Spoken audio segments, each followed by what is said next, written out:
حدیث جو مولا نبی کریم نے فرمائی ہے وہ ہے من مات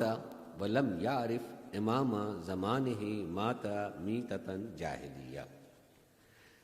اور یہ ایک ایسی حدیث ہے جس پر اسلام میں فرقوں میں تقسیم ہو جانے والے سارے فرق اس کو مانتے ہیں۔ یہ نبی کریم کا فرمان ہے کہ اگر کوئی شخص اس دنیا سے اٹھ جائے اور اپنے وقت کے امام کو پہچانتا نہ ہو تو اس کی موت جاہلیت کی موت ہوگی۔ یعنی اس میں بھی نبی نے یہ نہیں کہا کہ جو اپنے وقت کے امام کو مانتا نہ ہو، نہیں، اصل میں بات ماننے کی نہیں ہے، بات پہچاننے کی ہے کہ آدمی اس کو پہچانے۔ اور میں نے کل گزارش کی تھی کہ واقعی ماننا اور عقیدہ ہونا، اس کی بنیاد جو ہے پہچاننا ہے، جب آدمی واقعی طور پر پہچان لیتا ہے۔ میں اس میں ایک گزارش کروں اس حدیث کے ضمن میں کہ اس حدیث کو اتنا معتبر مسلمان مانتے ہیں کہ اتنی بڑی اکثریت ہمارے مقابلے میں وہ ابتدائی غلطی کی صحت کو بتانے کے لیے اسی حدیث کا سہارا لیتے ہیں۔ جو غلطی ہوئی تھی کی تھی کیا کہ نبی کریم کا جنازہ پڑا رہا اور لوگ جو ہیں امام بنانے لگے، تو اس کو اسی حدیث سے ثابت کرتے ہیں کہ اگر یہ نہ کرتے اتنی جلدی تو اتنی دیر میں اگر کوئی مر جاتا تو ذمہ دار کون ہوتا؟ دیکھ کتنی جذباتی بات کریں کہ پھر کون ذمہ دار ہوتا کہ اپنے وقت کے امام بتانا ہے۔ مقصود کہ امام چھوڑ کے تو گئے نہیں تھے، امام رسول نہیں گئے تھے تو بنانا تھا، اس لیے کہ اگر اتنی جلدی نہیں کریں گے اور دفن اور کفن میں لگ جائیں گے تو دیر ہو جائے گی، اور کوئی مر گیا تو اس کا ذمہ دار کون ہوگا؟ یہ نہ بنانے والے ذمہ دار ہوں گے۔ اتنی پختہ اس کو دلیل مانتے ہیں، مگر ذرا سا سوچیں کہ نبی کریم نے تو یہ نہیں کہا تھا نا کہ جو مر جائے اور اپنا امام نہ بنائے، ان کا نہ پہچانے، پہچانا اسے جاتا ہے جو ہوتا ہے۔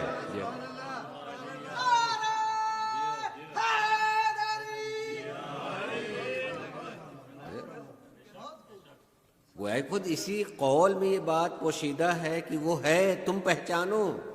کہ کون ہے، نہ یہ کہ بنانے لگو۔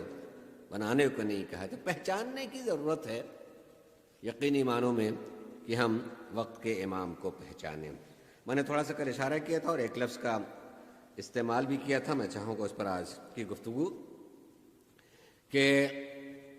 معرفت اصل میں ہے کیا، خود معرفت ہے کیا، پہچاننا کس کو کہتے ہیں؟ اگر اس پہچاننے کو اگر دیکھا جائے تو پہلی اور ابتدائی چیز جو ہمارے ذہن میں آتی ہے وہ یہ کہ آدمی، ابھی کسی نے بتایا کہ فلاں ڈاکٹر بہت اچھے ہیں، نہ میں نے نام سنا تھا نہ ان کو کبھی دیکھا تھا، تو وہ صاحب لے کے گئے یا بتا دیا، ہم گئے ان کو دیکھ لیا۔ جب دیکھ لیا تو وہ آدمی کہتا جی ہم اب کوئی ہم سے پوچھے تو کہیں گے جی ہم ان کو پہچانتا ہوں،